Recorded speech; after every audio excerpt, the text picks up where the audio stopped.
गरेशनि थामनं बालाबारि गामियाव रायजोआरि सावराय नब्लां लोफुनो गाहाय खुन्थिया गायसनबाय। तामुलपुर जिल्लानि सिङाव थानाय गरेशनि थामनं बालाबारि गामियाव 2023-24 नि रां बावजाजों 17 लाख रांनि सावराय नब्लां लोफुंनो थाखाय गाहाय खुन्थिया गायसननाय जायो। गोबाव समनिफ्रायनो थामनं बालाबारि गामियाव बायदि बायदि जथुम्मा खुंनायाव गोबां अखा बांखाजों जेंनायाव गोग्लैनो गोनां जायोमोन। नाथाय दानि प्रमद बर' दैदेननाय बिटिसि सरकारा बे सावराय नब्लांखौ लुफुंना होसिगोन।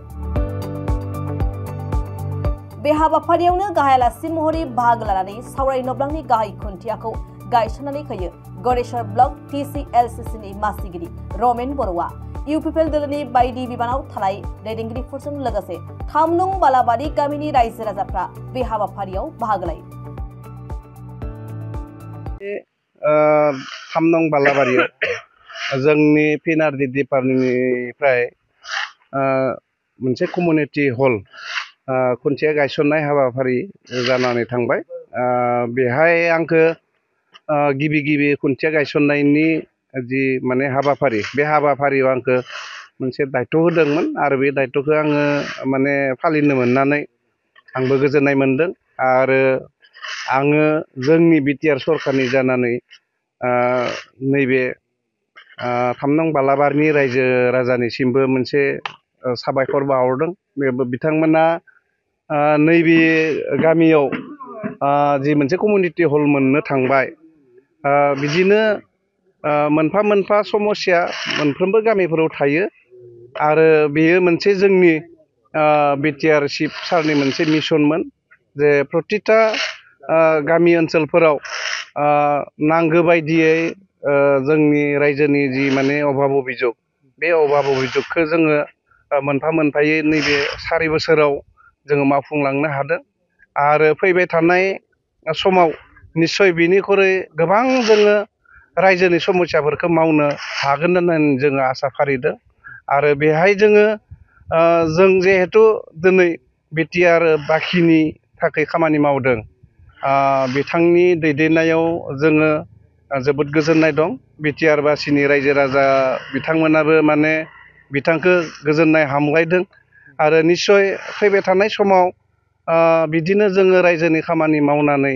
आरो रायजोआ जोंखौ अनसायगोन होननानै जोंखौ मोनसे साबायखर बावगोन होननानै जोङो आसा फारिदों। प्रमद बर'आ फैबाय थानाय समफोराव रायजोनि गोबां खामानि मावलांनो हाथों बेखौ आसा फारिदों आरो रायजोनि जोङो अननाय लुबैदों। आरो निस्सय आसा खालामदों जे नैबे बालाबारि ओनसोलाव जोंहा जथेस्थ'खिनि मावनो गोनां दङ आरो बिनिनो जोङो नैबे मोनसे फिसा मावफुंबाय होननानै जोङो साननो हायो। बेयो 17 लाखनि एस्टिमेट। बे हिसाबै बियो माने गोबां नङाबाबो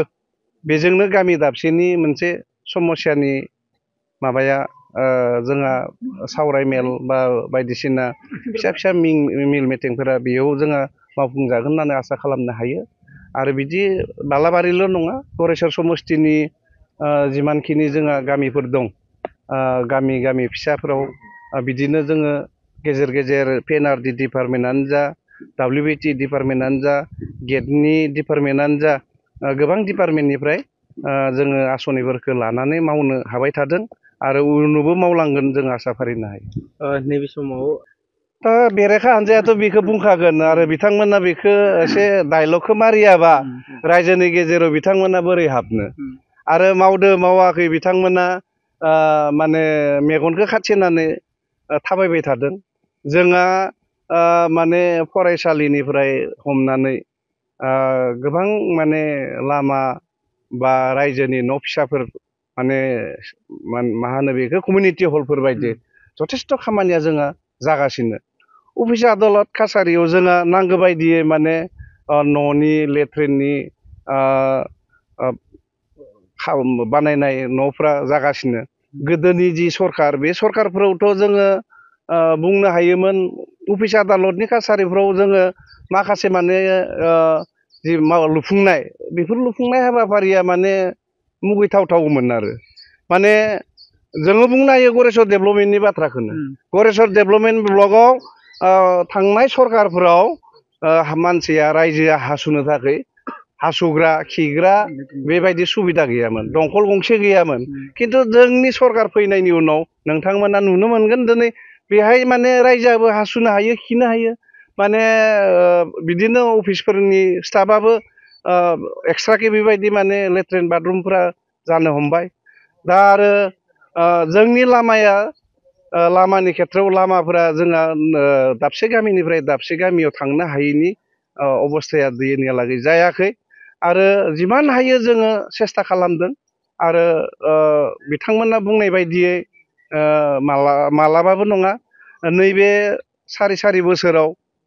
एक बोसोरा कर'नानि थाखाय थांदों जोङो 3.5 बोसोर मोजाङै दिनै बिटिआर सरकारा मावनो हादों आरो बे 3.5 बोसोराव आरो 17 बोसोर बेखौ रिजायनो नायोब्ला माने बिथांमोना रायजोनि सिगाङाव मोखां देखायनो हानाय नङा आरो रायजोनि खाथियाव बिथांमोना गोदान इसु लाना थांनो जेरावबो माने लामायानो गैया दा बुंखागोन ओंखायनो बेरेखा होनजाया बेखिनि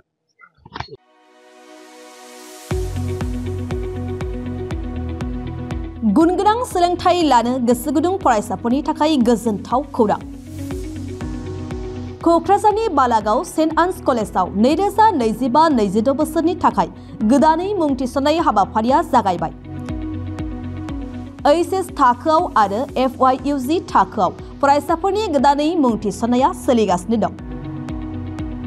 क'क्राझारनि साहा बालागावआव थानाय सेन्ट आन्स कलेजनि HS थाखोआव कमार्स आरो आर्ट्स स्ट्रिमाव इंलिश मिडियामाव गोदानै मुं थिसननाया सोलिगासिनो दं आरो बेजों लोगोसे FYUG एबा 4-year आन्डार ग्रेजुएटनि थाखायबो कमार्स आरो आर्ट्सआव गोदानै मुं थिसननायाबो जागायबाय